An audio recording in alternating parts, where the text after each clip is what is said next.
Villasenor-Black. I'm a professor in art history and with an appointment here in Chicano Studies.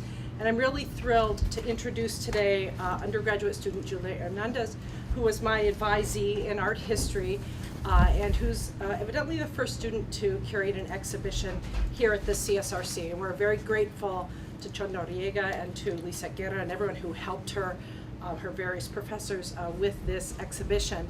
And happy news to share, Julia got into several graduate programs with various offers of funding, and she's off to UCSD in the fall. So I'm really so proud of you. You wrote an outstanding honors thesis, and you've done a wonderful job with the exhibition. And I'm going to turn it over to her, and what she has to say is much more interesting than what I have to say. So please. Thank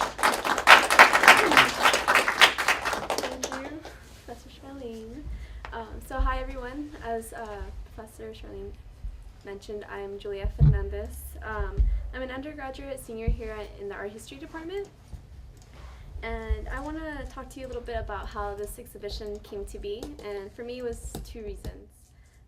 The first, that it was an assignment for Professor Van Blum's course, Critical Vision, History of Art as Social and Political Commentary. We were given the choice to either do an exhibit or to write a paper, and I chose to do the exhibit. Not just because I didn't want to write another 20-page paper, but because I was already doing my departmental honors thesis that quarter, which was already going to be an extensive paper. And I also felt that was a great opportunity to utilize my thesis as an exhibit. So I've been working on this research as a Melamay's undergraduate fellow. And to talk a little bit more about the Melamay's undergraduate fellowship program, its main objective is to increase minorities who want to pursue a PhD. And they offer intensive undergraduate research, completion of a senior thesis, and graduate school preparation. So in this research, I worked with Professors Judy Baca from the Chicana Studies Department and World Arts and Culture Department, and Professor Charlene Villasenor-Black from the Art History Department. And as I said, last quarter, I completed my departmental honors thesis titled The Art of the United Farm Workers and the Visual Language of Revolution in the U.S. and Mexico, with Professor Villasenor-Black as my faculty advisor. So this exhibit here is all based off of my thesis, so that paper. So to tell you a little bit more about what I was looking at in my thesis, I looked predominantly at Chicano organizations and posters produced by them in the 1960s and 70s, mainly the United Farm Workers, the UFW. I looked at how they used the Mexican revolutionary iconography to spread their message. So I analyzed the artistic and iconographical influence that they also got from Mexican prints of the 1930s and 40s. I looked particularly at El Taller de Gráfica Popular, or TGP, which I show 3 original prints in the outside case on the left in the middle row. And I observed that the UFW, like the TGP, utilizes the image of Emiliano Zapata and Francisco Pancho Villa, 2 Mexican revolutionary generals, to signify the fight for agrarian and farm worker rights. So I argue that the UFW used the printed images of Zapata and Villa not only for their revolutionary and agrarian roles, but to signify their Mexican heritage. So as my theoretical framework throughout my paper, and what I'm trying to show here in this exhibit, is that I was inspired by Benedict Anderson's theory of nations as imagined communities. So I developed his idea that print creates an imagined community among a specific assemblage of fellow readers, or in this case, fellow viewers. That is, print creates an imagined community of people that may not necessarily interact with one another, but are connected to each other because they can all relate to a specific message, perhaps political, social, cultural. So in this case, the images of Zapata and Villa creates an imagined community of supporters for farm worker and agrarian rights, but also they bring together supporters who can relate to the cultural heritage behind the images, so their Mexican and Chicano heritage. So also in my research, I investigate the influence of Mexican artwork, so the TGP, on the United Farm Workers. As my primary source, I looked through several issues of their newspaper, El Malcriado, which was a newspaper for the farm worker community in the Central Valley in California. It was an essential medium to communicate activities, concerns, and union updates for the United Farm Workers. It was provided free of charge, and it was offered to to the people living in the Central Valley in California in local stores or offered subscriptions. So I noticed that several of the issues of the newspaper showcase the Mexican TGP artwork directly on the covers, along with a couple covers that show Zapata and Villa. So these covers are shown in the outside case, again on the left with the TGP images. So the newspapers are in the top and bottom row, and the TGP is in the middle, so you can see how they utilize their distinctive style. So the TGP images were also used in UFW posters, such as the poster I utilized to represent this exhibit, which is seen over here. It's that first image. The image shows a TGP print made by Leopoldo Mendez, probably around the 1940s.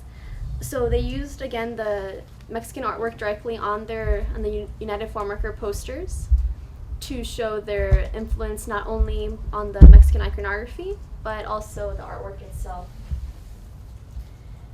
So yeah, as I said, this all helped to create this imagined community among Chicano people that relates to the Mexican art or iconography, but also the social message.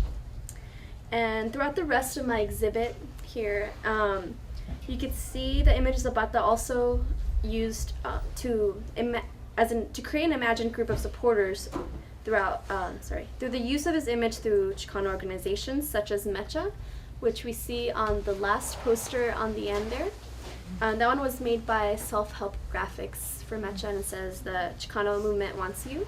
So a play on the Uncle Sam, typical Uncle Sam image, but instead Zapata to more relate to the Chicano and Mexican community.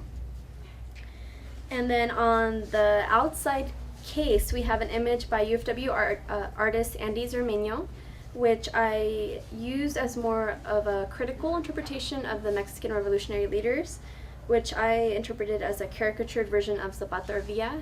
If you look outside, it's a more overweight Zapata or Villa, and it says, "Orale cabrones, no tomen gallo." So more of a humorous interpretation of Zapata or Villa.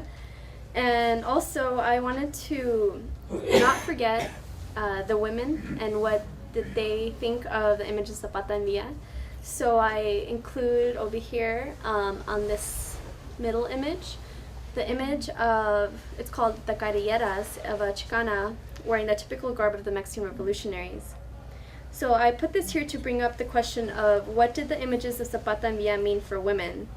And how did their repeated use define perhaps masculine roles in Mexican and Chicano society? So that's the next issue I would like to look at in graduate school. And as Professor Villasenor-Black mentioned, I will be going to UC San Diego for their PhD program in art history, theory, and criticism. And I want to continue to look at Chicana art and modern Mexican art to hopefully become a professor and teach it within art history or Chicano studies, but hopefully within art history. So I really want to continue this work in graduate school. And lastly, I want to thank all of you for coming here today. I want to thank the Chicano Studies Research Center here, who houses every piece in here. They have a really great poster collection, which all these posters I chose from there. The newspapers, everything are from their collection. And I want to give a big thank you to Lizette Guerra, Chris Velasco, Rebecca Epstein, and Mike Stone for everything. And everyone else, like Patty, everyone else that works at the CSRC who has helped Crystal as well. And I also want to thank my faculty mentors, Professor Judy Baca and especially Professor Charlene Villasenor-Black for everything you have done for me since the fall quarter, helping me with grad school, my research, everything, and for acquiring catering for us today.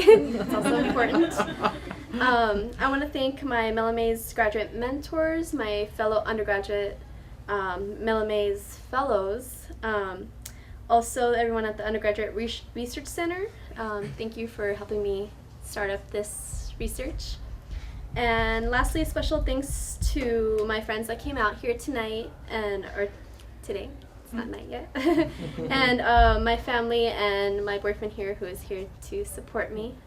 And yeah, thank you for everyone. And I hope you enjoy it. And please let me know if you have any questions. I could be happy to answer anything. And I'll be happy to also walk around with you and talk to you about the posters. So, thank you.